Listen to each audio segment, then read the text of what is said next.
नमस्कार।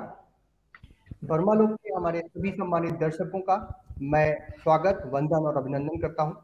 आपको और आपके साथ सभी लोगों को इस मंच पर पुनः स्वागत करते हुए मुझे बहुत ही प्रसन्नता का अनुभव हो रहा है। मैं डॉक्टर प्रजन शुक्ला आज सभी का आज के कार्यक्रम में स्वागत करता हूं पुनः, और आपको बताना चाहता हूं कि जैसा कि हमारे इस कार्यक्रम और इस मंच के दौरान हम लोगों ने विभिन्न विभूतियों को आपके साथ समय समय पर लेकर के आए और उनके जीवन के छुए अनछुए पलों से आप सभी को रूबरू कराया, क्योंकि जो उनके अनुभव हैं उन्हीं अनुभवों से हम सीख सकते हैं और उनसे प्रेरणा लेकर के हम आगे बढ़ सकते हैं। इसी कार्यक्रम का यह उद्देश्य है और इस प्रकार से हम लोग आगे लगातार बढ़ भी रहे हैं। तो मैं आज के इस कार्यक्रम में स्वागत करना चाहूंगा हमारे आदरणीय डॉक्टर डी संतानी सर का। सर बहुत बहुत स्वागत है आपका।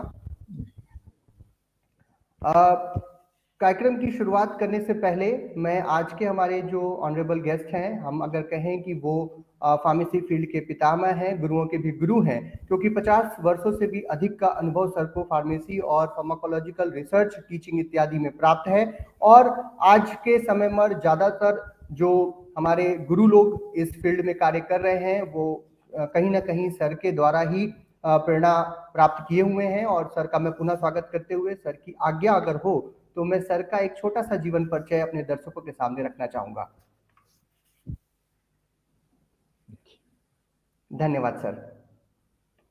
आज के हमारे आदरणीय guest professor doctor D Santani sir, former head and director post graduate education and research, Shri GM Bilakhiya, Roofel college of pharmacy, Valsad Gujarat है। सर का प्रिंसिपल एरिया ऑफ एक्सपेक्टाइज जो था वो फार्माकोलॉजिकल रिसर्च रहा है।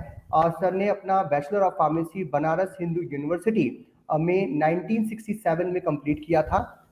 सर ने उसके बाद MSc मेडिसिन इन फार्माकोलॉजी किया सर ने राजस्थान यूनिवर्सिटी से 1971 में। इसके बाद सर ने फार्माकोलॉजी विषय में PhD की उपाधि Birla institute of technology and sciences पिनाली से 1976 में जो है वो कंप्लीट किया। सर के पास करीब 50 वर्षों का रिसर्च और टीचिंग का एक्सपीरियंस है, जिसमें उन्होंने भारतवर्ष के कई बड़े संस्थानों में अपनी सेवाएं दी, जैसे कि Indian council of medical research new Delhi, SP medical college Bikaner Rajasthan, Birla institute of technology sciences पिनाली, SMS medical college and group of hospitals Jaipur, doctor Hari Singh Gour university formerly known as Sagar university Sagar Madhya Pradesh, LM college of pharmacy Ahmedabad जिसमें प्रमुख हैं। सर के पास करीब 162 publications का एक बहुत बड़ा कार्य सर ने किया है, जिसमें आर्टिकल्स रहे जो कि research and review related articles थे। भारत ही नहीं अपितु अंतर्राष्ट्रीय स्तर के जर्नल्स में वो 75 के करीब रहे। और सर ने भारत ही नहीं अपितु भारत के कोने कोने में और विश्व के कई सारे और कॉन्फ्रेंसेज में 90 से ज्यादा पेपर्स जो है वो प्रेजेंटेड किए। सर का जो एरिया ऑफ रिसर्च रहा उसी से रिलेटेड सर को 10 से भी ज्यादा रिसर्च ग्रांट प्राप्त हुई, जो कि pharmacological, phytochemical, pharmacognostical, validation of certain medicinal and herbal plants से रिलेटेड रहा, जिसमें प्रमुख जो ग्रांट उन्होंने प्राप्त किए वो AICT, Gujarat council of science and technology, national innovation foundation इत्यादि से उन्होंने प्राप्त किया। सर के सानिध्य में 25 से भी ज़्यादा बच्चों ने अपनी PhD कंप्लीट की और 100 से ज़्यादा बच्चों ने अपनी M.Pharm की डिग्री जो है वो हासिल की। इसके साथ ही साथ सर बहुत सारे प्रोफेशनल बॉडीज के लाइफ मेंबर भी रहे, जिसमें Indian pharmacological society, association of pharmaceutical teachers of India प्रमुख हैं। सर ढेर सारी एजुकेशन रेगुलेशन बॉडीज जैसे कि pharmacy council of India, AICTE के बोर्ड ऑफ इंस्पेक्टर्स और मेंबर्स में भी रहे। साथ ही साथ sir chairman board of studies in pharmaceutical sciences doctor Hari Singh Gour university Sagar Madhya Pradesh को भी अपनी सेवाएं प्राप्त की। इसके साथ ही साथ सर कई सारे स्टेट्स के सेवरल जो हमारे पब्लिक सर्विस कमीशंस हैं उनमें expert adviser, selection committee member और 25 से भी ज़्यादा बोर्ड्स और यूनिवर्सिटीज ऑफ इंडिया में पैनल ऑफ एग्जामिनर्स के पद पर भी कार्य किया। मैं सर के अनुभव और उनसे जो कार्य उन्होंने किए हैं उससे रिलेटेड प्रश्न पूछूंगा और उनके उत्तर में वो अपना अनुभव निचोड़ करके आप सभी दर्शकों के सामने रखेंगे, जिससे कि आप सभी लाभान्वित हों और इस कार्यक्रम को पूरा देखें, ऐसा मेरा आपसे अनुग्रह रहेगा। एक बार पुनः मैं डॉक्टर डी संतानी सर का स्वागत करता हूं और उनसे आज्ञा चाहूंगा कि हम अपने प्रश्नोत्तरी का जो सिलसिला है उसे शुरू कर पाए। सर, आज का हमारे जो सबसे पहला प्रश्न है, जो कि हम बहुत ही रेगुलरली सभी लोगों से पूछते हैं, क्योंकि आपके पास इतना सारा अनुभव है और आप ने काफी दशकों से इस देश में बदलाव को देखा है, तो हम जानना चाहेंगे कि कृपया अपने प्रारंभिक शिक्षा, पारिवारिक पृष्ठभूमि के बारे में हमारे दर्शकों को बताएं। धन्यवाद डॉक्टर शुक्ला। हाँ, मैं अपने बारे में, अपनी फैमिली के बारे में कुछ बता रहा हूँ कि जब मेरी उम्र करीब 2 साल की थी, भारत का विभाजन हुआ जी, और मैं अपने परिवार के साथ जयपुर आ गया, राजस्थान में। जिस मकान में हम 70 रुपये प्रति माह में रहने लगे, उस मकान में लोग 5 रुपये प्रति माह में रहते थे पहले। हमारे साथ वाले मकानों में भी लोग करीब 5 रुपये प्रति माह में रहते थे। यह केवल विभाजन की वजह से हुआ। जी, बहुत लोग मजबूरी से सरकार के बनाए कैंप्स में रहने लगे, लेकिन मेरा परिवार बहुत बड़ी जमींदारी छोड़कर आने के कारण कैंप में नहीं रहना चाहता था। कैंप में क्योंकि वो दिक्कतें हम नहीं सह पा सकते थे, तो हम सहन नहीं कर पा रहे थे। हालांकि बहुत ही मुश्किल से हम अपनी जिंदगी बिता रहे थे। 1954 में सरकार की तरफ से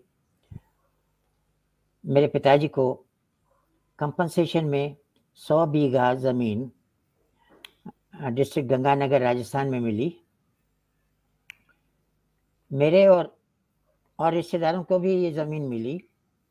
हमारी ज़िंदगी ठीक तरह से बीतने लगी, क्योंकि और रिश्तेदारों की ज़मीन से और हमारी ज़मीन की कमाई से हमें रिश्तेदारों से भी उनकी ज़मीन संभालने के लिए मिलता था कुछ, और हमारी ज़मीन जो मेरे पिताजी खुद संभाल रहे थे, उससे कुछ इतना मिल जाता था कि हम अपने परिवार की ज़िंदगी ठीक तरह से निभा सकते थे।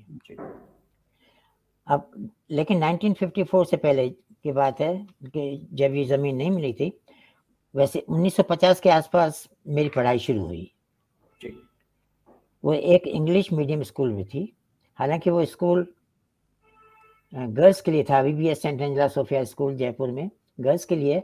लेकिन उस समय हम 2nd स्टैंडर्ड तक उस स्कूल में पढ़ सकते थे। उसके बाद हमें सेंट जेवियर्स स्कूल में भेजा जाता था।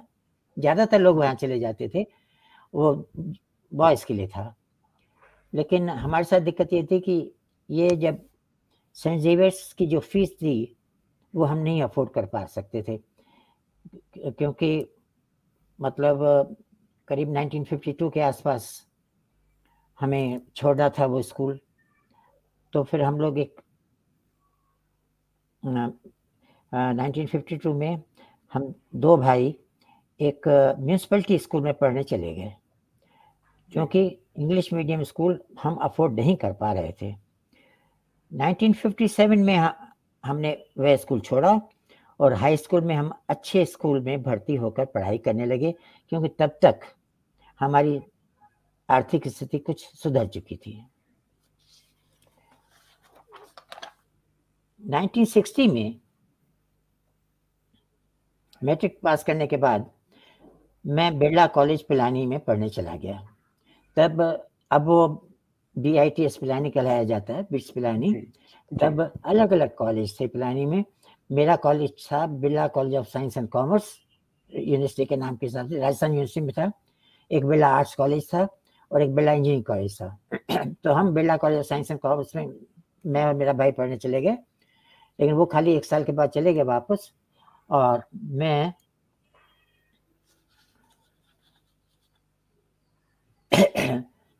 बस ये मेरा यहाँ तक के स्कूल का रिकॉर्ड है कि मैं वहाँ तक रहा। मैं जी। तो जैसा कि हमारे दर्शक जान सकते हैं कि अभी तक हम बहुत ही कम ऐसे लोगों से मिल पाते हैं जिन्होंने विभाजन की वो दर्दनाक स्थिति देखी और अपना सब कुछ छोड़ करके आप एक दूसरी जगह पहुंचे और जहां पर काफ़ी सारी आपके बचपन में जो प्रॉब्लम्स थी उनसे आप उभरे और अपनी जो प्रारंभिक शिक्षा आपने ग्रहण की, उससे हमारे दर्शक सीख सकते हैं कि किस प्रकार से जीवन में कठिनाइयाँ कभी भी आ सकती हैं, लेकिन उनका सामना करके हम आगे बढ़ सकते हैं। बहुत बहुत धन्यवाद सर, आपने बहुत ही अच्छे तरीके से इस प्रश्न का उत्तर दिया। अब मैं अपने दूसरे प्रश्न की तरफ चलता हूँ। जब आपकी प्रारंभिक शिक्षा खत्म हो गई, आपने अपनी स्कूली शिक्षा जिस प्रकार से आपने अलग अलग स्कूलों में कंप्लीट की, उसके बाद फिर आपने किस प्रकार से सोचा कि मुझे फार्मेसी पाठ्यक्रम में अपना भविष्य बनाना चाहिए, और उस दौर में जो फार्मेसी का हमारी पढ़ाई थी, जो इसे आज हम लोग बहुत ही तेजी से देख रहे हैं कि उन्नति कर रही है, उस समय में बहुत सारी चुनौतियां रही होंगी उस अध्ययन में, और बहुत सारी संभावनाएं भी रही होंगी। तो उन चुनौतियों और उन संभावनाओं के बारे में बताइए कि कुछ उस समय हमारे फार्मेसी फील्ड का जो पूरा ऑरा था वो किस तरीके का था। हाँ, बड़ा सही सवाल है आपका। जी सर। एक्चुअली क्या हुआ कि अगर मैं पिलानी पढ़ने नहीं जाता तो मुझे काफ़ी साल तक नहीं समझ में आता फार्मेसी क्या चीज़ है। क्योंकि मैं पढ़ने गया और मेरे कुछ दोस्त वहाँ पे फार्मेसी में पढ़ रहे थे। इवन मेरा एक क्लासमेट जो जयपुर में मेरे साथ पढ़ता था, उसने फार्मेसी अटेंड की, और शायद इसलिए कि उसके फादर इसी फील्ड में थे, तो उसने कहा कि मुझे फार्मेसी पढ़नी है। तब मुझे फार्मेसी के बारे में कुछ मालूम पड़ा। तो इंटर साइंस करने के बाद मुझे पिलानी में ही फार्मेसी में भी एडमिशन मिल गया, लेकिन साथ में बनारस हिंदू यूनिवर्सिटी में भी मिल गया। और मैंने BHU में जाना ठीक समझा, कारण कि पिलानी के टीचर्स ही BHU में पढ़ा रहे थे जी। और BHU का डिपार्टमेंट इंटरनेशनल फेम का था। मुझे मैकेनिकल इंजीनियरिंग में KREC सूरतकल में साउथ में मिल गया था एडमिशन, लेकिन मेरे पिताजी इतना डर गए कि मेरे पेरेंट्स इतना दूर मुझे नहीं भेजना चाहते थे। उन्होंने कहा तो तू वहीं रहे, पिलानी में ही रहे।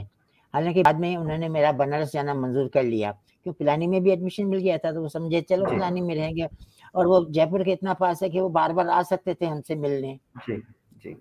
खैर फिर वो मान गए, मैं बनारस चला गया, उनको बड़ा अच्छा लगा।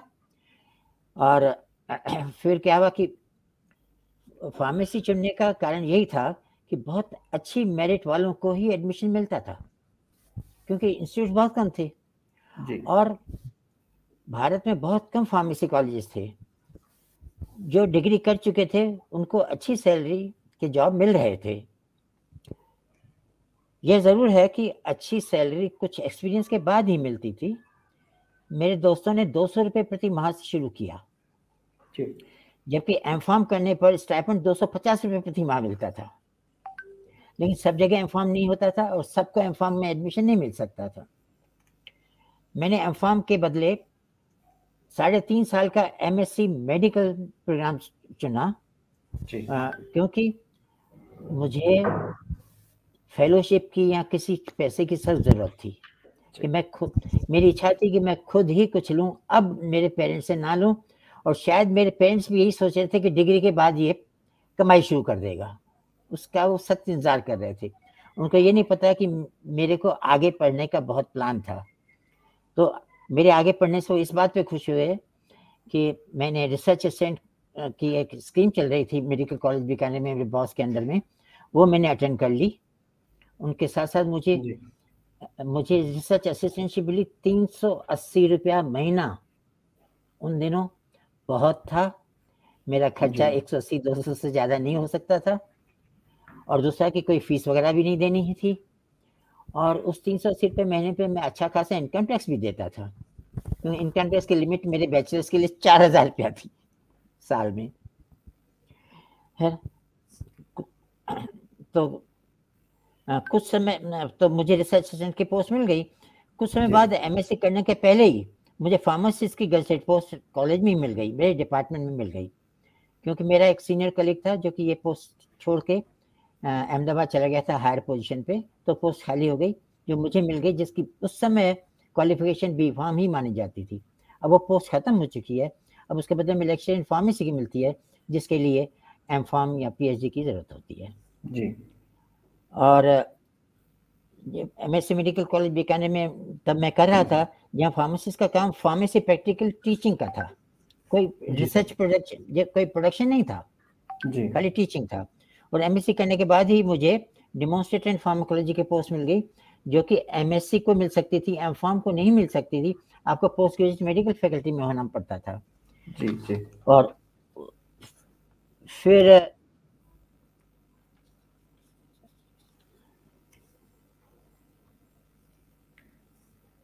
और जो डेमोन्स्ट्रेटर की सैलरी थी उन दिनों, वो राजस्थान गवर्नमेंट के गवर्नमेंट कॉलेज के लेक्चरर के बराबर थी। तो मैं बड़ा खुश हुआ कि मेरा पोस्ट ग्रेजुएशन होता ही मुझे एक पोस्ट ग्रेजुएट के लायक सैलरी मिल रही है, और मेरा प्लान बना कि मैं फिर पीएचडी भी ज्वाइन कर सकता हूँ, और इतनी सैलरी में पीएचडी ज्वाइन करना बड़ा मुश्किल होता था जी। तो मैंने फार्माकोलॉजी सब्जेक्ट इसलिए सेलेक्ट किया कि उन दिनों किसी भी डिपार्टमेंट में फार्मेसी में फार्माकोलॉजी पढ़ाने वाला कोई ऐसा टीचर नहीं था जिसके पास बेसिकली फार्मेसी की डिग्री हो। जी। कुछ समय के लिए सागर यूनिवर्सिटी के डिपार्टमेंट में एक हमारे सीनियर दोस्त थे डॉक्टर M.K. मैनन, उन्होंने राजस्थान यूनिवर्सिटी से पीएचडी कर लिया था डॉक्टर डांडिया के अंडर में, राजस्थान जयपुर से। तो उन्होंने लेक्चरशिप ले ली, लेकिन उनका पीएचडी का वावा कंप्लीट करते ही वो अमेरिका चले गए पोस्ट डॉक्टरल फेलोशिप पे। तो उस समय यही हुआ कि पूरे हिंदुस्तान में कोई भी बेसिकली फार्मेसी पढ़ा हुआ फार्माकोलॉजी नहीं पढ़ा रहा था। फिर ये क्या हुआ कि उसके बाद पीएचडी का वावा खत्म करने के बाद वो चले गए यूनिवर्सिटी से पोस्ट डॉक्टरल रिसर्च के लिए, वो वहीं रह गए, उसके बाद वापस नहीं आए। अच्छा, बेसिकली एमबीबीएस डिग्री वाले पार्ट टाइम फार्माकोलॉजी पढ़ाते थे, सब जगह पे पार्ट टाइम थे, वो अपनी प्रैक्टिस करते थे, वो खाली एमबीबीएस से उससे ज़्यादा भी नहीं पढ़े हुए थे, प्राइवेट प्रैक्टिस करते थे और कुछ टाइम के लिए आके पढ़ा के चले जाते थे। तो वो ही पढ़ाते थे जो उनको पसंद था उसमें से। उनके फोकस में ये नहीं था कि ये फार्मेसी स्टूडेंट हैं, शायद इनकी ज़रूरतें कुछ डिफरेंट हो। लेकिन हम ऑफकोर्स हमारे बनारस हिंदू यूनिवर्सिटी में जो हमारे प्रोफेसर थे वो थे एमबीबीएस पीएचडी थे, और उनको फार्मेसी पढ़ाने का काफ़ी अच्छा एक्सपीरियंस था। तो हमें वहाँ पढ़ने में ये फ़ायदा मिला जी कि हमें फार्माकोलॉजी की अच्छी ट्रेनिंग मिल गई, और इतनी ट्रेनिंग अच्छी मिल गई कि हमें फार्माकोलॉजी में इंटरेस्ट आ गया, और मैंने पोस्ट ग्रेजुएशन फार्माकोलॉजी में ज्वाइन कर लिया। और मेरी पोस्ट ग्रेजुएशन एक मेडिकल कॉलेज में, जैसा मैंने बताया Sardar Patel medical college university of Rajasthan से एफिलिएटेड था जी। उससे फ़ायदा ये हुआ कि मैं क्लिनिकल फार्माकोलॉजी में काफ़ी तैयार हो चुका था। Under graduate and post graduate की क्लासेस आखिर तक अटेंड करता रहा। Even after my post graduation मैं अंडर ग्रेजुएट क्लासेस में हर टीचर की क्लास में चला जाता था, और तो और मैं फिजियोलॉजी की क्लास में चले जाता था, मैं बायोकेमिस्ट्री की क्लास में चले जाता था, मैं एनाटॉमी फिजियोलॉजी एनाटॉमी क्लास में चला जाता था, जिससे मेरा फार्माकोलॉजी का फील्ड थोड़ा सा ज़्यादा मजबूत हो, कि मुझे पता था कि अगर मुझे किसी फार्मेसी कॉलेज में पढ़ाना पड़ा तो इन चीज़ों की सख्त ज़रूरत पड़ेगी, खाली फार्माकोलॉजी की ज़रूरत नहीं पड़ेगी। तो जब मैं मेडिकल कॉलेज से पीएचडी करने का प्लान कर रहा था तो पिलानी से प्रोफेसर BM मित्तल आए। मेरा ख्याल है आप सबने सुना होगा उनका नाम। उन्होंने फॉरेंसिक फार्मेसी किताब लिखी है। और वो शख्स का मैं देख के मैं बताऊं थोड़ा सा उनके बारे में। जब मैं पिलानी में साइंस में था और वो फार्मेसी में थे, और मैं बनारस में पढ़ाई कर रहा था, और मेरा एग्जामिनेशन लेने वो बनारस आए, कहते हैं आर्यू संतानी। मैं चकरा गया, मैंने कहा मैं तो साइंस में था, आप कैसे जानते हैं? तो कहते बेटा मैं कुछ पॉपुलर स्टूडेंट्स को जानता था और कुछ अनपॉपुलर स्टूडेंट्स को जानता था, अब मैं ये नहीं बता सकता तुम क्या थे। तो हमारे जो टीचर थे डॉक्टर JP श्रीवास्तव, जो कि डॉक्टर BM मित्तल के भी टीचर रह चुके थे, उनको बड़ी हंसी आई, उनको खुशी हुई कि संतानी को मतलब फार्मेसी के टीचर्स भी जानते थे, जबकि उसका कनेक्शन साइंस से नहीं था, मैं साइंस में था जी। और तो डॉक्टर BM मित्तल आए हुए थे राजस्थान फार्मेसी काउंसिल की तरफ से रजिस्ट्रेशन करने के लिए फार्मासिस्ट का, उन दिनों ऐसा होता था रजिस्ट्रेशन। वो आए थे और वो मुझे पिलानी डेज के समय से जानते थे। उन्होंने मुझसे अपना डिपार्टमेंट ज्वाइन करने के लिए कहा, क्योंकि उस समय के teacher professor Pyarelal Gupta retire होने वाले थे जी। तो कहा कि फिर उसके बाद तुम आ जाओ तो अच्छा है, मैंने उनकी बात को स्वीकार किया और बिट्स पिलानी का डिपार्टमेंट ज्वाइन कर लिया। मेरा पीएचडी में भी वही रजिस्ट्रेशन हुआ। डॉक्टर मित्तल ने अपनी, हालांकि पीएचडी में रजिस्ट्रेशन मेरा होने वाला था मेडिकल फैकल्टी में, लेकिन क्योंकि ये समय ऐसा था तो मैं वहाँ पे चला आया। तो उन्होंने मुझे अपनी पूरी प्रॉमिस दी कि मैं बिल्कुल तुम्हें खर्च नहीं करने दूंगा, तुम्हारी हर चीज़ तैयार रहेगी और तुम पीएचडी वहीं से करो। और मुझे एक पैसा भी खर्च नहीं करने दिया। मुझे जो इंस्ट्रूमेंट चाहिए थे उन्होंने मंगा लिए, जो केमिकल चाहिए थे उन्होंने मंगा लिए। और मुझे गाइड भी काफ़ी अच्छा मिला। हालांकि गाइड ज़रूर हमारे नेचुरल प्रोडक्ट से थे, लेकिन उनका एक्सपीरियंस, क्योंकि आरआरएल जम्मू में रह चुका था, उनका डॉक्टरेट भी वहीं से था, तो काफ़ी कुछ वो फार्माकोलॉजी के बारे में भी जानते थे। और ये प्लान हो गया था कि मैं ये प्लांट का वर्क जो है, नेचुरल केमिस्ट्री का वर्क, तो वो उनके साथ करूँगा और फिर जम्मू चला जाऊँगा फार्माकोलॉजी का वर्क करने के लिए। और लकीली मुझे बाद में जम्मू में भी भेज दिया गया किसी और काम से, और मेरा काम भी वहीं खत्म हो गया। तो हालांकि पीएचडी के बाद भी मेरी इच्छा थी कि किसी इंडस्ट्री में जाऊं और वहाँ के किसी रिसर्च प्रोडक्शन में जाऊं, क्योंकि इतना मुझे मालूम था कि इंडस्ट्री से रिटायर करूंगा तो कम से कम 4 गुना पैसे से रिटायर करूंगा, जितना मुझे मालूम था। तो मास्टरों की इतनी तनख्वाहें नहीं हुआ करती थी। खैर, लेकिन मैं ऐसा नहीं कर पाया, क्योंकि तब रिसर्च सेक्शन में मुझे बहुत ही छोटी सी पोजीशन ही मिल सकती थी। तो और इसलिए मैंने आखिर तक टीचिंग ही की। रिसर्च में मेरा इंटरेस्ट टीचिंग से कम ही रहा, सच्चाई ये है जी। कारण क्या था कि मेरी इच्छा थी मैं पढ़ता रहूं और उस तरह से पढ़ाऊं जिस तरह से मुझे पढ़ाया गया है बीकानेर में और बनारस में। बहुत ही अच्छी टीचिंग मिली मुझे, तो मैं चाह रहा था उसका फायदा उठाऊं मैं। तो मैं रिसर्च में कम ध्यान देता था। और मैंने ये भी उस समय ऑब्जर्व किया कि रिसर्च सब लोग कर रहे हैं, इतने सारे पेपर प्रोड्यूस हो रहे हैं, लेकिन समाज के किस काम आ रहे हैं वो पेपर? खाली हमारे प्रमोशन के काम आ रहे हैं। और किस काम आ रहे हैं ये?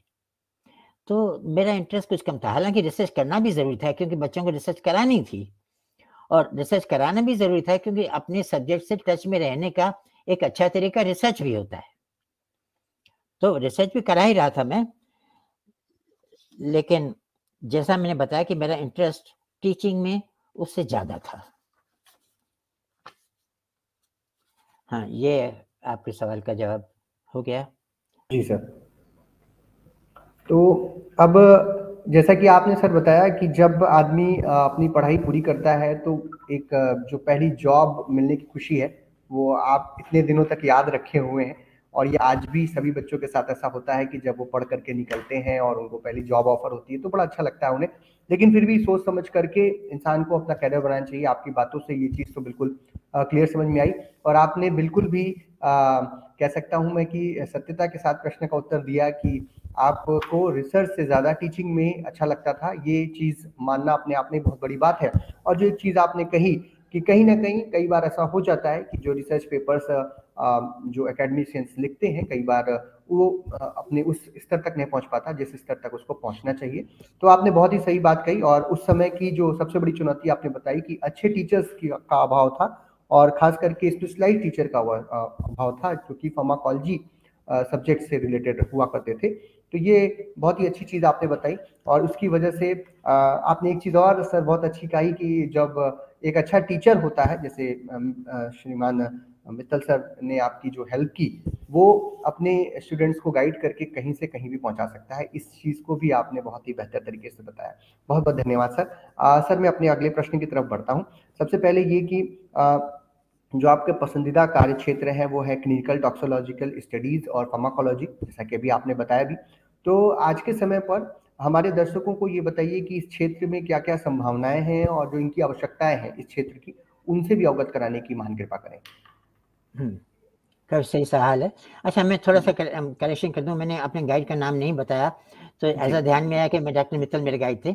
मेरे गाइड डॉक्टर जगदेव सिंह थे जी, जो कि आरआरएल से आए थे, आरआरएल जम्मू से आए हुए थे और पीएचडी करके आए थे। और मेरे पिलानी छोड़ने के बाद तो वो भी वापस आरआरएल जम्मू चले गए, फाइनली वहाँ से डिप्टी डायरेक्टर बन के रिटायर हुए। उसके बाद भी कुछ कॉलेजेस में उन्होंने प्रिंसिपल की पोस्ट वगैरह ली थी और आज वो दिल्ली में सेटल्ड हैं। और जैसा कि मैं पहले बताया, मेडिकल कॉलेज में 5 साल बिताने और वहाँ की लगातार क्लासेस अटेंड करने से मेरा नाता क्लिनिकल एस्पेक्ट से जुड़ गया। मैं मेरी क्लासेस में हमेशा कुछ न कुछ उन बीमारियों के बारे में बताता था जिनकी दवाइयों के लिए क्लास लेनी होती थी जी। यह भी एक कारण था कि मेरे स्टूडेंट्स ने मेरी टीचिंग को स्वीकार किया। विश्व प्लानिंग का कुछ स्टाफ तो मेडिकल हेल्प लेने के लिए डॉक्टर के पास जाकर या उससे पहले मुझसे डिस्कस करते थे जाने के लिए। अच्छा हाँ, ये बताना बहुत ज़रूरी है कि क्लिनिकल फार्माकोलॉजी एंड टॉक्सिकोलॉजी का हेल्थ साइंस से बहुत अच्छा रिश्ता है जी। अब तक हमारा समाज यह जान चुका है कि एक फार्मासिस्ट दवाइयों के बारे में मरीजों को और इवन डॉक्टर्स को बहुत अच्छी सलाह दे सकता है। जी। डॉक्टर के पास दवाइयों के बारे में रिसेंट एडवांसेस पढ़ने का समय नहीं होता, इसलिए फार्मासिस्ट काफ़ी मदद कर सकता है। मेरा डॉक्टर्स के साथ काफ़ी इंटरेक्शन रहता है, जिससे वे समय समय पर मेरे से दवाइयों के बारे में, उसके यूजेस के बारे में, उनके डोजेस के बारे में, उनके साइड इफ़ेक्ट्स के बारे में, ड्रग इंटरेक्शंस के बारे में हमेशा डिस्कस करते रहते हैं। मरीजों के प्रेस्क्रिप्शन लिखकर मुझसे हाँ कहलवाने की कोशिश करते हैं। मेरा फार्मासिस्ट से यही अनुरोध है कि नई और पुरानी दवाइयों के बारे में इतना ज्ञान रखें कि डायग्नोसिस के अलावा हेल्थ साइंसेज में वो बिल्कुल पीछे ना रहें। जी। खाली एक डायग्नोसिस है जो हमारे से मतलब नहीं रखती है, वरना हम डॉक्टर्स को, सर्जन्स को हर तरह से दवाइयों के बारे में सलाह दे सकते हैं, उनका टाइम बचा सकते हैं। जी सर। कॉलेज टीचर्स के पास इतना समय रहता है कि वे अपने आप को इस दिशा में मजबूत बनाए रख सकते हैं।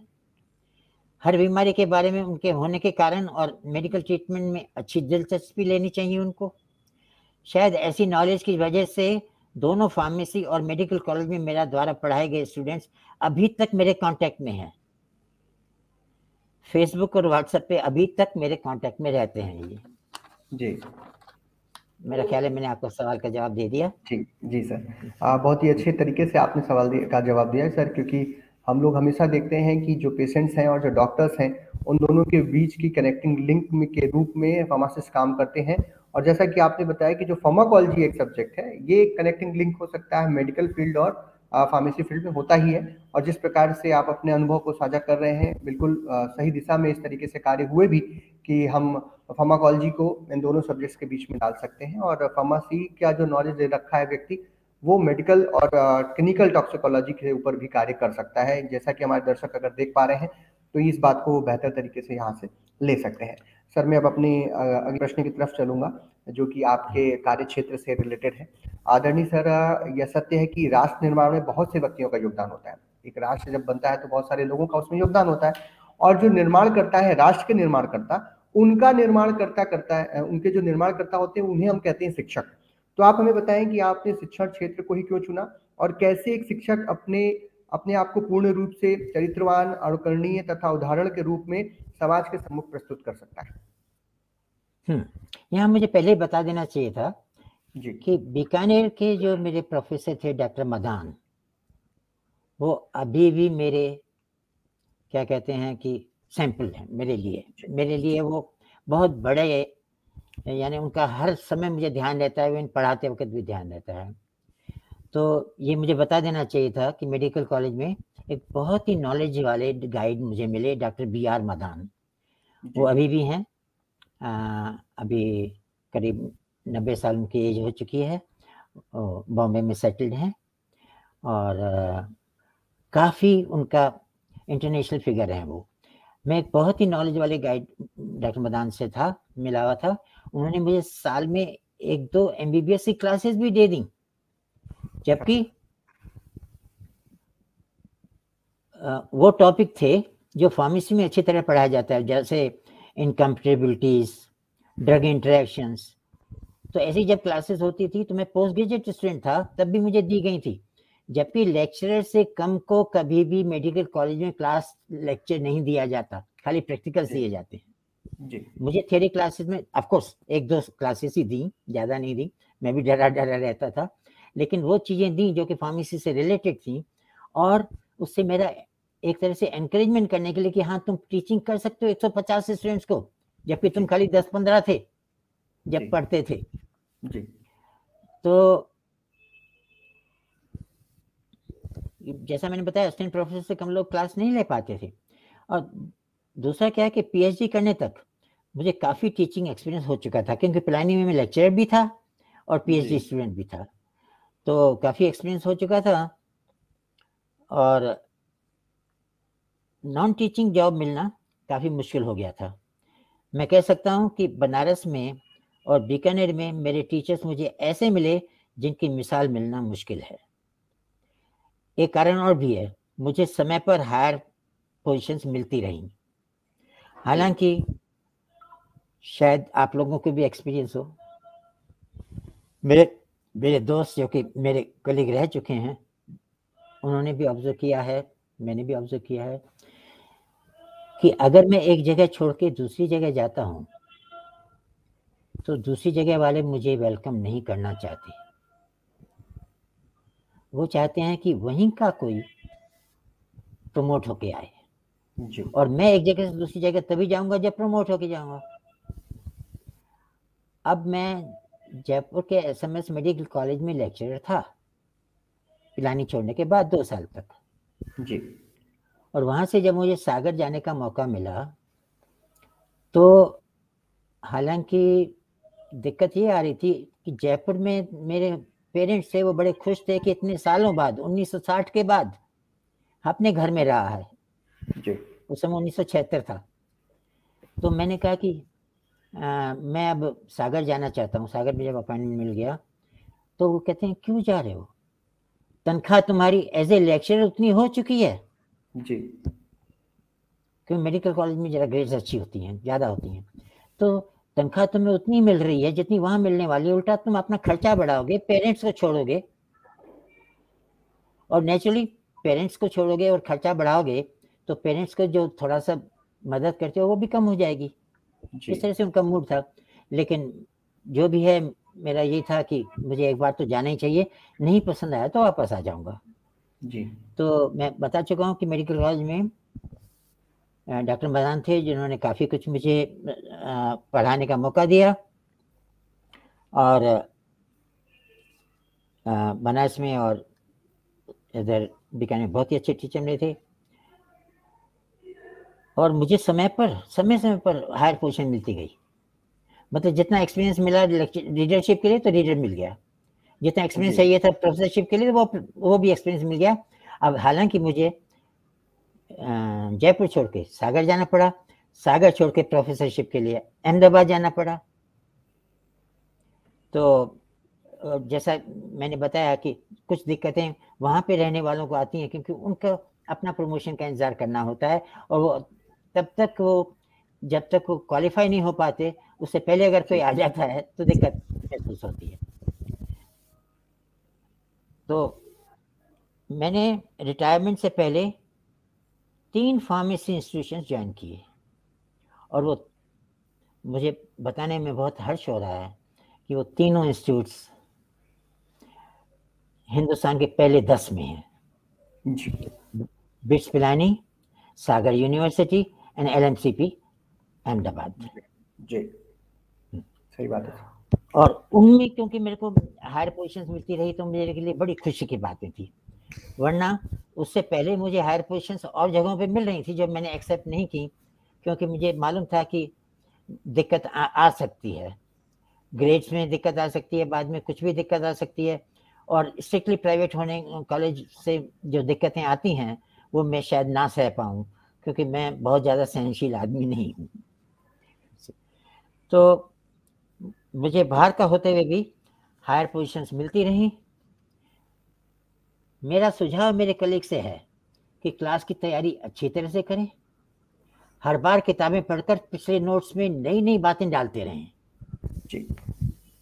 सब्जेक्ट से कनेक्टेड अगर कोई आपको कोई किस्सा मिलता है, कोई जोक मिलता है, तो वो ज़रूर सुनाएं, जिससे स्टूडेंट्स को 4-5 मिनट का गैप मिले, और वो जो कुछ आप पढ़ा रहे हैं वो ज़िंदगी भर नहीं भूल पाएंगे, और दिमाग भी रिलैक्स हो जाएगा। ऐसा करने से स्टूडेंट्स को टॉपिक आना ज़रा अच्छा लगता है। मेरा दूसरा सुझाव ये है कि खाली अपने सब्जेक्ट को ही नॉलेज सफिशिएंट नहीं होती, फार्मेसी के और सब्जेक्ट्स भी टच में रखें। वो अपने दूसरे सब्जेक्ट के साथियों से मदद ले सकते हैं। उन टॉपिक्स का रेफरेंस अगर अपनी क्लास में देते हैं तो स्टूडेंट्स को अच्छा लगता है, और अपने सब्जेक्ट की अलग अलग किताबें पढ़ते रहें आप। इससे क्या होगा कि अपने पुराने नोट्स में इस तरह नई चीज़ें डालते रह सकते हैं। जी, शायद मेरा सवाल का जवाब हो गया। जी, धन्यवाद सर। जैसा कि आपने बहुत ही अच्छा सुझाव दिया कि जितने भी हमारे साथी देख रहे हैं इस समय इस कार्यक्रम को, और मैं खुद भी इन चीज़ों का ज़रूर अनुसरण करूँगा कि किस प्रकार से हम रुचिकर तरीके से बच्चों को पढ़ाएं, और वो चीज़ें जो हैं जो चीज़ें हमें भी अपग्रेड करने की ज़रूरत पड़ती है, नोट्स को, किताबों को जितनी बार हम पढ़ेंगे कुछ नया चीज़ ज़रूर निकल करके आएगा, और उसे हमें लगातार करते रहना चाहिए। बहुत बहुत धन्यवाद सर आपका इस सुझाव के लिए।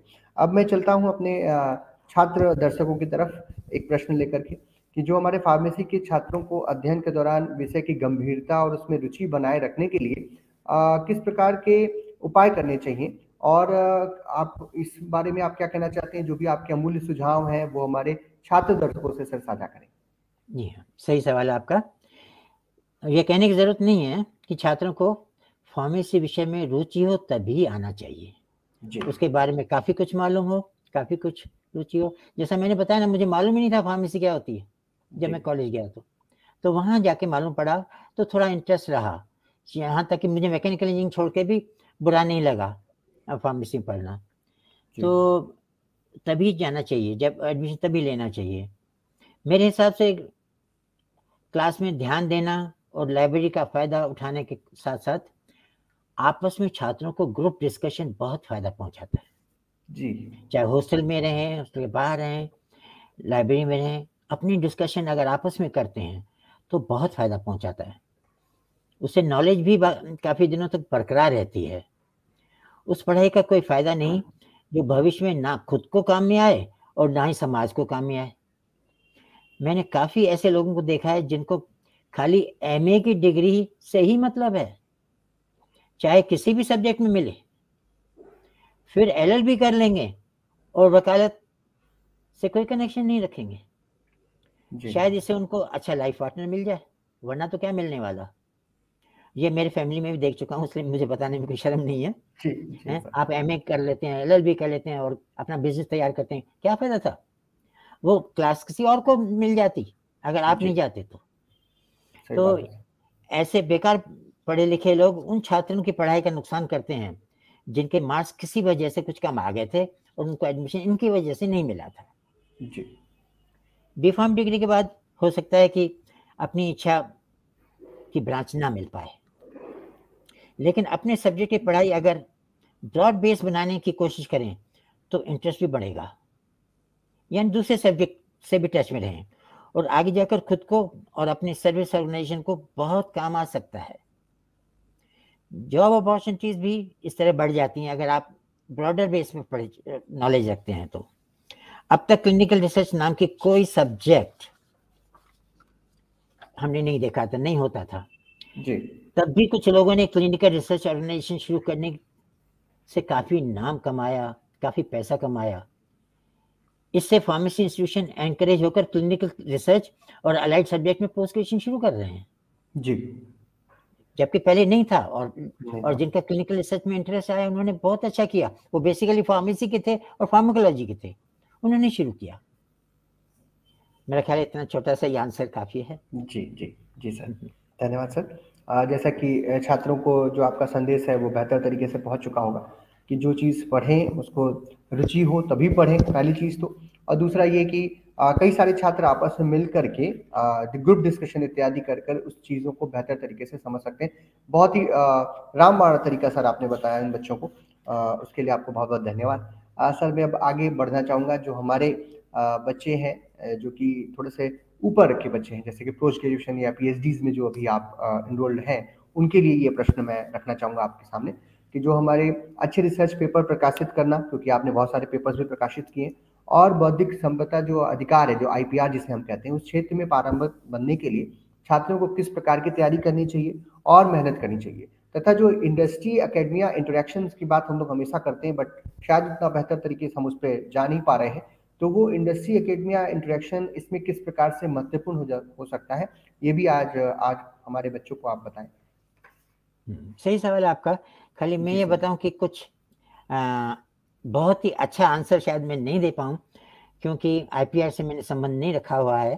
फिर भी अपने अध्यापन काल में मैंने रिसर्च लीडिंग टू IPR को महत्व नहीं दिया जी। मैं एग्री करता हूं कि मैंने रिसर्च में टीचिंग से कम ही इंटरेस्ट लिया था।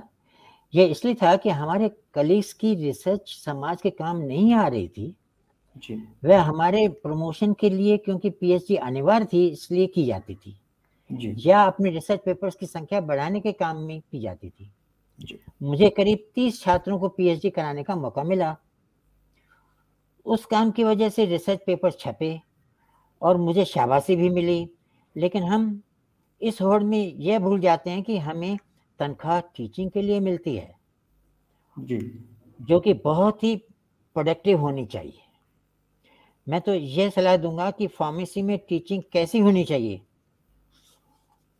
उस पर रिसर्च होती रहनी चाहिए, जो कि हम सब अध्यापकों को काम आ सके। हाँ, उस पर IPR नहीं मिल पाएगा, ये भी है। मेरा ख्याल है रिसर्च लीडिंग टू IPR में बहुत कुछ रिसर्च ग्रांट की जरूरत होती है। यह मुमकिन नहीं लगता कि फार्मेसी इंस्टीट्यूशंस अपने अध्यापकों को इतनी ग्रांट दे पाएंगे जितनी की जरूरत है। जी। मैं यही सलाह दूंगा कि रिसर्च बहुत सही और अच्छी होनी चाहिए, चाहे IPR तक पहुंचाएं या नहीं पहुंचाएं। जी। मेरे बहुत से कलीग्स ने काफी IPR अर्जित किए हैं, यह बहुत ही अच्छा है, लेकिन मुझे ध्यान नहीं है कितनी IPR ने उनको कुछ कमाने का मौका दिया है। जी, सही बात है।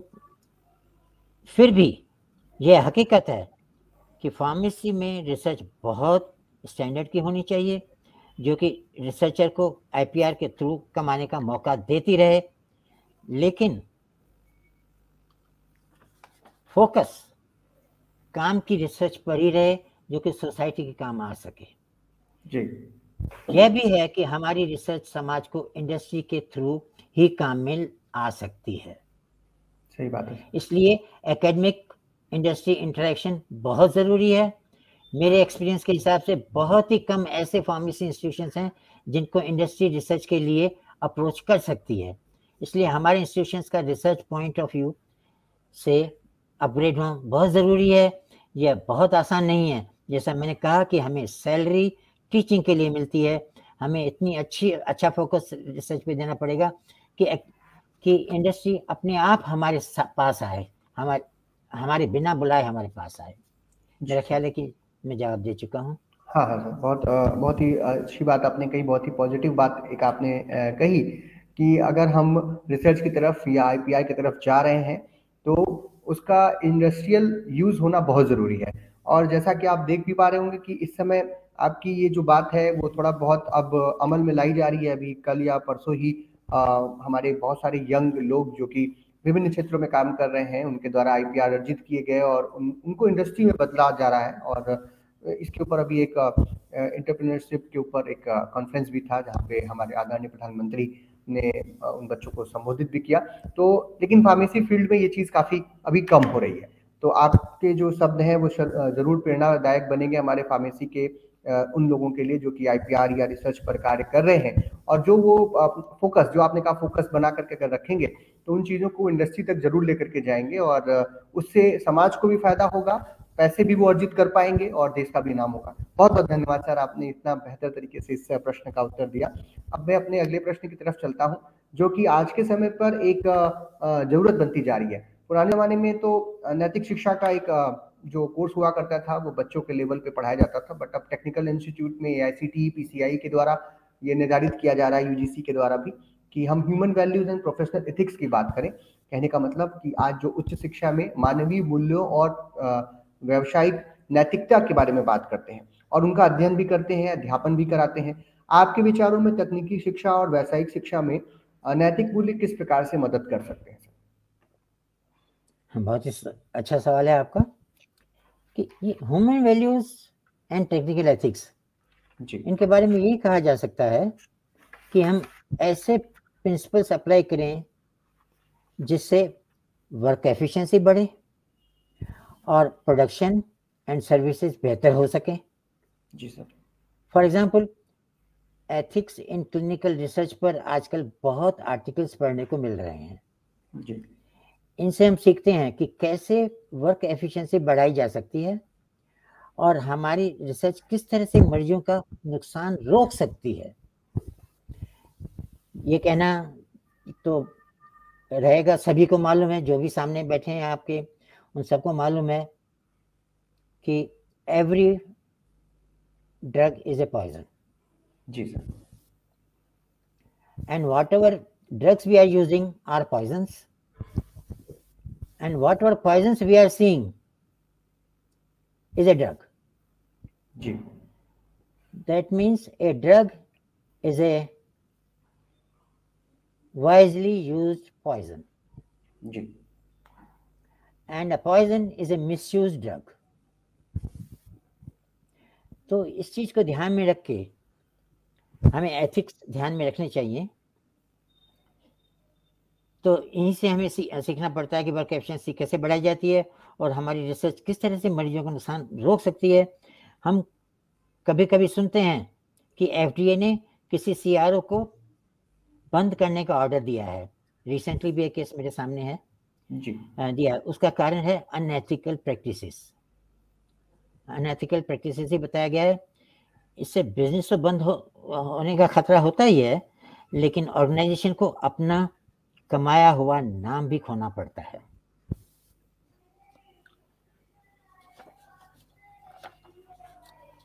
इसलिए हर एक टेक्नोलॉजी में काम लेते वक्त और हर एक बिजनेस करते वक्त एथिक्स को अच्छी तरह से ऑर्गेनाइजेशन में डिस्कस करके काम में लेना चाहिए। ये एक आदमी के सोचने का काम नहीं है, ये ग्रुप के सोचने का काम है कि कैसे हम अपनी एफिशिएंसी बढ़ाएं, कैसे समाज को मैक्सिमम फायदा पहुंचाएं, कैसे हम अपने आप को मैक्सिमम प्रोडक्टिव बना सकें, अच्छी सर्विसेज दे सकें। धन्यवाद सर। जैसा कि आपने कहा कि जो भी हम कार्य करें तो उसमें नैतिक मूल्य जरूर हो, ताकि समाज को जो है उस चीज़ का फायदा पहुंचे और समाज और बेहतर हो, और समाज बेहतर होगा तो राष्ट्र बेहतर होगा और मानवता के काम हम सभी आ पाएंगे। बहुत बहुत धन्यवाद सर। अब मैं कुछ आपसे कुछ और नई चीज़ें सीखने की तरफ ये प्रश्न, 2-3 प्रश्न जो हमारे बचे हैं वहाँ तक जाऊँगा कि जो आपने विभिन्न बहुत सारे वैज्ञानिक कार्यक्रम हैं, सेमिनार्स हैं, कॉन्फ्रेंसेज में विभिन्न विषयों पर व्याख्यान दिए, बहुत ही सैकड़ों व्याख्यान दिए आपने, सैकड़ों रिसर्च पेपर भी आपके द्वारा प्रकाशित हुए।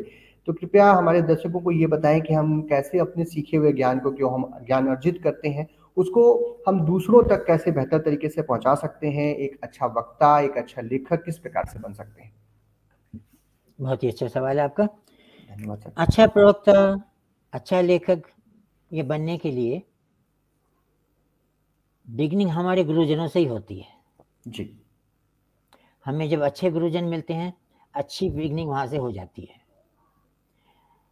उनका पढ़ाने का लहजा, उनकी लिखी किताबें और उनके साथ किए गए ग्रुप डिस्कशन ऐसे होते हैं जो हमें अच्छा लेखक बनने की प्रेरणा देते हैं। जैसा कि मैंने पहले बताया, मुझे मेरे अध्यापक इतने अच्छे और प्रेरणादायक मिले कि मुझसे अध्यापक बनने की इच्छा जागृत हो गई। जी। मेरे बीकानेर के प्रोफेसर मदान का कहना था कि जब भी हम ड्यूटी से फ्री हों, पढ़ाई करते हुए नजर आए।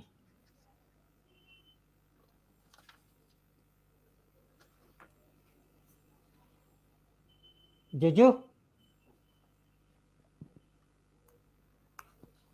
सॉरी जी सर। हो गया था। No problem. कि हमें पढ़ाई करते हुए दिखने चाहिए और कॉलेज बंद होने से पहले हमने क्या नया सीखा उनसे डिस्कस करना चाहिए। यानी उनका एक्सपेक्टेशन था कि आज जरूर कुछ नया सीखा है हमने, खाली पुरानी बातें नहीं है। तो डिस्कस करो कि तुमने नया क्या किया आज, उनसे डिस्कस करना चाहिए। उस डिस्कशन से हमें काफ़ी नई जानकारी सब्जेक्ट के बारे में मिल जाती है। मेरे बीएचयू के टीचर्स के घर कभी भी जाना होता था तो वे अपने रीडिंग रूम में ही दिखते थे। जब भी मैं उनके घर जाता था तो वो अपने रीडिंग रूम में ही दिखते थे, वो कुछ ना कुछ काम करते दिखते थे। हमारी क्लास उन टीचर्स की निंदा करती थी जो कि टेक्स्ट बुक के अलावा कुछ भी अपने साथ नहीं लाते थे।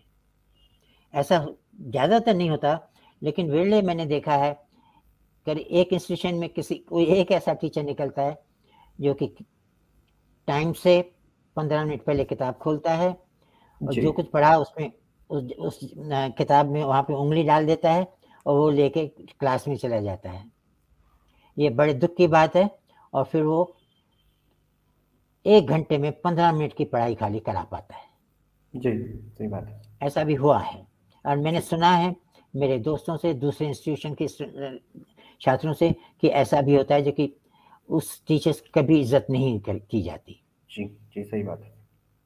तो मेरे हिसाब से लिखते रहना और पढ़ते रहना हर फील्ड में हमें तैयार रखता है, चाहे टीचिंग हो, रिसर्च हो या आर्टिकल लिखने की इच्छा आगे बढ़ानी हो। बस पढ़ते रहना, लिखने रहना, मेरा ख्याल है ये बहुत अच्छा है जी। सिस्टम। क्योंकि आपने बताया कि जो सबसे पहले तो हमारे अपने जो शिक्षक हैं और शिक्षक बंधु हैं वो अपना कार्य बेहतर तरीके से करें, तो ताकि जो छात्र हैं वो शिक्षकों से सबसे पहले सीखते हैं कि शिक्षक क्या कर रहा है, उसका कैसा व्यवहार है, और उसके बाद फिर वो अपने स्व अध्ययन से जो उनके आसपास किताबें हैं, रिसर्च पेपर्स हैं या जो अपने सब्जेक्ट्स की से रिलेटेड चीज़ें हैं उनको पढ़ें। और आजकल तो वैसे भी सर बहुत सारी नई नई चीज़ें भी आ गई हैं, जैसे हमारे पास जो हमारे स्मार्टफोन्स हैं उसमें भी हम विभिन्न माध्यम के द्वारा भी जानकारी इकट्ठा कर सकते हैं। ये भी एक अच्छी चीज़ है छात्रों के लिए, जो कि आपके समय पर तो बिल्कुल नहीं था, हमारे समय पर स्टार्टिंग फेज में था या शायद हमारे समय पे भी इतना उपलब्ध नहीं था, बट आज तो बहुत ज़्यादा उपलब्ध है। तो इन सभी चीज़ों को अगर ध्यान रखेंगे तो शायद हम अपनी बातों को बेहतर तरीके से दूसरों तक पहुँचा पाएंगे। बहुत बहुत धन्यवाद सर इस प्रश्न के लिए। अब मैं आपसे, क्योंकि हम लोगों ने विभिन्न कार्यक्रमों में भी आपको सुना और बहुत समय से हम लोग सुनते आ रहे हैं, शायद जब से हम लोगों ने इस फार्मेसी फील्ड में कदम रखा, और मुझसे भी पहले से जो लोग हैं वो भी आपको लगातार सुन रहे हैं, तो ये हमारे दर्शक जानना चाहते हैं, दर्शकों की तरफ से ये प्रश्न है कि सर आप इतने वर्षों से फार्मेसी क्षेत्र में अध्ययन, अध्यापन, रिसर्च इत्यादि में अनवरत कार्य कर रहे हैं और अपने छात्र छात्राओं को तथा समाज को लाभान्वित कर रहे हैं, वो कौन सी ऐसी चीज है जो आपको सदैव प्रेरित रखती है, ऊर्जावान रखती है? कृपया ये हमारे दर्शकों को बताएं। जी हाँ, इस प्रश्न का थोड़ा सा उत्तर शायद मैं पहले दे चुका हूँगा जी जी कि उस पिछले प्रश्न के आंसर से मिल जाएगा। टीचर के हर सेंटेंस पर सोचना कि यह सेंटेंस मेरी जिंदगी और करियर में किस तरह का फायदा पहुंचा सकता है। स्टूडेंट्स का इतना फोकस करना चाहिए कि हर क्यों बोला टीचर ने, ये मेरे किस काम का है, और टीचर भी चाहे तो बताए कि देखिए ये आपको कहाँ काम आ सकता है। सही बात। और अच्छे अध्यापकों का भी ये कर्तव्य है कि वे कुछ भी ज्ञान दें उसका हमारे जीवन में क्या महत्व है हमें समझाएं, जिससे हमें उन्हें सुनने का मन लगा रहे। मैंने उन लोगों को अपने कार्य में सफल होते देखा है जो कि अपने सब्जेक्ट के साथ साथ और किस्म के भी आर्टिकल पढ़ते हैं और एंजॉय करते हैं। मन से हेल्दी भी इस कारण वे रहते हैं। फार्मेसी सब्जेक्ट पढ़ाने में भी और उसमें इंटरेस्ट पैदा करने में उन्हें आर्टिकल काम में लेने पड़ते हैं जो कि स्टूडेंट्स बहुत अप्रिशिएट करते हैं। मुझे ध्यान है जब मेरे प्रोफेसर ने अल्कोहल और सेक्स के बारे में बताया कि alcohol produces the desire but takes away the performance. Alcohol के बारे में बताया कि उसका सेक्स से क्या रिलेशन है। बाद में उन्होंने बताया कि यह सेंटेंस शेक्सपियर के ड्रामे मैकबेथ से लिया गया है जो कि उन्होंने रिसेंटली पढ़ा था। आज भी मुझे वो मेरे स्टूडेंट्स को बातों में याद रहता है। वो मुझे टेलीफोन पे, व्हाट्सएप पे बताते रहते हैं कि सर ये आपका सेंटेंस हम भूल नहीं सकते, जो कि मैकबेथ, जो कि सेंटेंस शेक्सपियर का था। डॉक्टर मदान ने बताया, हमें ध्यान में रखा। तो मैं यही कहूँगा कि टीचर्स की भी है कि हर सेंटेंस समझाएं कि किस काम का है। स्टूडेंट्स भी अगर नहीं समझ में आया कि किस काम का, तो पूछें सर बताइए क्यों बता रहे हैं ये चीज। जी, सही इससे बात है। टीचर भी थोड़ा सा अटेंटिव रहे, वो भी इतना आसान नहीं समझे टीचिंग को, कहेगा अच्छा ठीक है अभी नहीं बता रहा हूँ, नेक्स्ट टाइम बता दूंगा। जी, बहुत बहुत धन्यवाद सर। क्योंकि ये चीज़ हम लोगों ने भी काफ़ी ज़्यादा महसूस की है कि कुछ टॉपिक्स में तो लिखा रहता है कि what is the application of this particular topic, लेकिन ज़्यादातर टॉपिक्स में ऐसा एप्लीकेशन पार्ट नहीं होता। बट टीचर का यही काम है कि वो हर चीज़ का, हर बात का एप्लीकेशन बच्चों तक पहुँचाए। ये बहुत बड़ी बात आपने कही है, क्योंकि हमारे जितने भी टीचर साथी देख रहे हैं या जो आने वाले समय में टीचर बनने वाले हैं, उनको ये एक चीज़ ज़रूर पकड़ के चलनी चाहिए कि जो भी टॉपिक सिलेबस में लिखा हुआ है, जो हम सिलेबस से रिलेटेड बातें कर रहे हैं, उन हर एक चीज़ का हम एप्लीकेशन ज़रूर बच्चों तक पहुँचाएँ। क्योंकि हम प्रोफेशनल कोर्स पढ़ा रहे हैं, तो कहीं न कहीं उसका काम जीवन में या उनके व्यावसायिक जीवन में ज़रूर आने वाला है। तो ये एक बहुत अच्छी चीज़ आपने कही, बहुत ही छोटी-सी बात है, लेकिन शायद बहुत सारे लोगों के दिमाग में ये कभी नहीं आई होगी आज से पहले, और आपको जितने लोग सुन रहे हैं आज उन तक ये बात ज़रूर पहुँच रही होगी। बहुत-बहुत धन्यवाद सर, इतनी अच्छी चीज़ आपने हम लोग को बताई। अब मैं आज के अपने इस सेशन के, क्योंकि ये सेशन बहुत ही अच्छा चल रहा है, बहुत ही अच्छी-अच्छी बातें हो रही हैं, फिर भी हर चीज़ का एक समय निर्धारित होता है, तो उसी के आगे हम चल रहे हैं और आज के अपने एक आखिरी प्रश्न की तरफ चल रहे हैं। क्योंकि हमारे जो फार्मेसी बंधु हैं, जो हमारे फार्मेसी के प्रोफेशनल्स हैं, वो डिफरेंट फील्ड्स ऑफ फार्मेसी में, जैसे एकेडमिक्स है, इंडस्ट्री है, रिसर्च सेंटर्स हैं, मार्केटिंग है, फार्मासिस्ट हैं, जो सोशल फार्मासिस्ट हैं, कम्युनिटी फार्मासिस्ट हैं, एवं अन्य क्षेत्रों में भी कार्य कर रहे हैं। उनके लिए आपका क्या संदेश होगा? मेरा इन प्रोफेशनल्स के लिए यही संदेश है कि एकेडमिक फील्ड और किताबों से अपना नाता बनाए रखें। जी, जब भी मौका मिले अपने सब्जेक्ट से रिलेवेंट कोई भी सेमिनार, कॉन्फ्रेंस या एग्जीबिशन हो, वो अटेंड करें। विजिटर्स और एग्जिबिटर्स के साथ डिस्कशन करें कि अपने फील्ड में क्या क्या तकनीक काम में लिए जा सकते हैं। अध्यापक मजबूरी से नहीं बने। अध्यापन के वक्त डिसाइड किया जा सकता है कि अध्यापक बनने में अपनी फर्दर प्रोग्रेस होगी और स्टूडेंट्स का अच्छा फीडबैक मिलेगा या नहीं, तभी अध्यापक बने।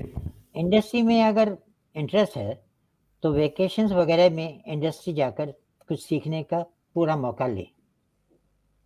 इससे यह भी डिसीजन लिया जा सकता है कि कैसा काम आगे लेना उचित रहेगा।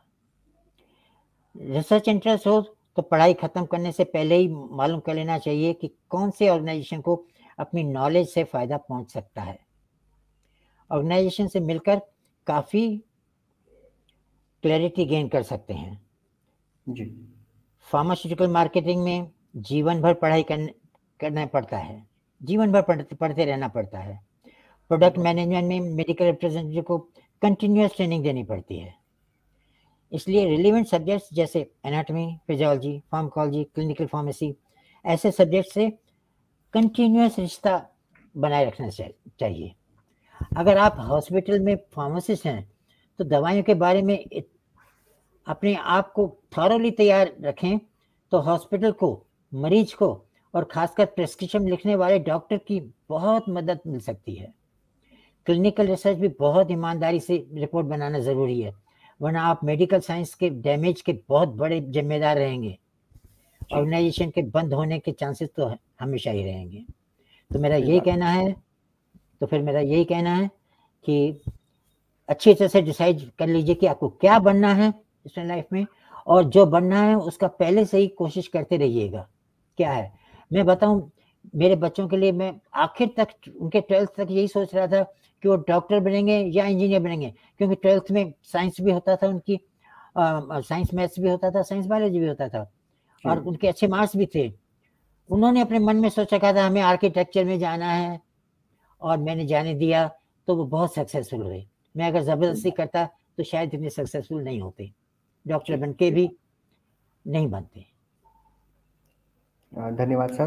धन्यवाद। जैसा कि आपने कहा कि जितने जो हम सभी बच्चों के जो पसंद की चीज़ है उस पर अगर करें तो हर हर क्षेत्र में बहुत सारी संभावनाएं हैं।